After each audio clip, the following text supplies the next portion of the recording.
मेरा टूटा हुआ दिल। मेरी लाइफ में कोई लड़की थी जिससे मुझे देखते ही प्यार हो गया था और उस लड़की का नाम पल्लवी जैन। जिस दिन उसे मैंने पहली बार देखा था तो मुझे ऐसा लगा जैसे धरती पर चांद उतर आया हो। फिर मुझे हर रोज़ उसकी ख्वाब आने लगे। रातों की नींद उड़ सी गई थी मेरी। फिर नेक्स्ट टाइम वह मुझे मिली बस में। एक्चुअली वह जा रही थी कॉलेज। मैं भी उसी वक्त मौका देखकर मैंने उसे फ्रेंडशिप करने को बोला। मुझे लगा था कि शायद ये मुझे ठुकरा देगी, मना कर देगी, लेकिन ऐसा नहीं हुआ। वो लड़की मान गई थी। फिर क्या था, हम दोनों रोज बस में मजाक मस्ती करते रहे और फिर देखते ही देखते मैंने एक दिन उसे अपनी दिल की बात जाहिर कर दी और मैं भी उसे पसंद आने लगा।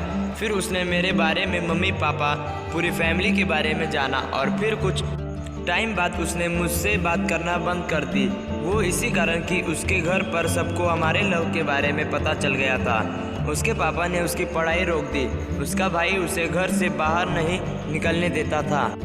मुझे बहुत बेचैनी होती थी कि मैं उसे देख नहीं पाता था।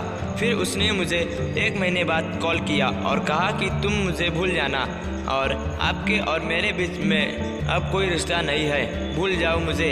ये बात सुनकर मेरा दिल टूट गया, लेकिन मैंने भी उसे बोल दिया कि तुम मेरी जान ले लो, लेकिन प्लीज़ पल्लवी ऐसा ना बोलो। तुम्हारे बिना मैं मर जाऊंगा, तुम्हारे बिना नहीं जी पाऊंगा। फिर मैंने उससे मिलने की बात की। मुझे मिलना है अभी तुमसे। एक बार फिर वो आई और मैंने भी जहर की बोतल ले गया उसके सामने और फिर हमारी बात हुई। उसने मुझे मना ही बोला। फिर भी मैंने मेरी गलती पूछी, लेकिन उसने मुझे यही कहा कि आपकी कोई गलती नहीं है, आप बहुत अच्छे हो और मैं भगवान से दुआ करूंगी कि आपको आपकी लाइफ में मुझसे भी अच्छी लड़की मिले। और फिर वही मेरी आंखों में आंसू आ गए थे कि तुमने सोच भी कैसे लिया मेरे बारे में ऐसा। मैंने सिर्फ तुमसे प्यार किया है, वो भी सच्चा, कोई मजाक नहीं है। पगली आई लव यू। वो मेरे सामने बहुत रोए सोचकर कि वो मेरी किस्मत में नहीं और मैं उसकी। फिर अगले दिन उसकी बेस्ट फ्रेंड मुझे मिली और उसने मुझे एक बहुत बड़े सच से वाकिफ़ कराया और वो ये था कि उस लड़की के पापा ने उस पर काला जादू कर रखा था मेरे लिए कि मैं जितना उसके करीब होने की सोचूं उतना ही उससे दूर जाऊं।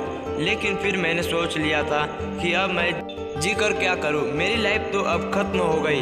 सो फिर मेरा एक बेस्ट फ्रेंड पारुल, उसने मुझे मरने से रोका और कहा भाई एक लड़की के लिए तू हमें छोड़कर चला जाएगा, एक लड़की के लिए अपनी ज़िंदगी ख़राब मत करो, ऐसी हज़ारों मिल जाएंगी। लेकिन मैं भी मजबूर था, एक तरफ मेरे बूढ़े माँ बाप और दूसरी तरफ उस लड़की की तस्वीर। फिर मैंने सोचा कि जीना तो है, भले लाइफ में अकेला ही रहूँ।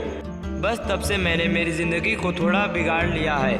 अब बस हमेशा ऊपर वाले एक ही दुआ करता हूँ कि मेरे प्लीज़ मेरा टाइम हो जाए तो मुझे उठा लेना। बस यही मेरे दिल की बात थी जो मेरे सभी दोस्त थे। सॉरी दोस्तों, कुछ गलती हो गई हो तो मुझसे।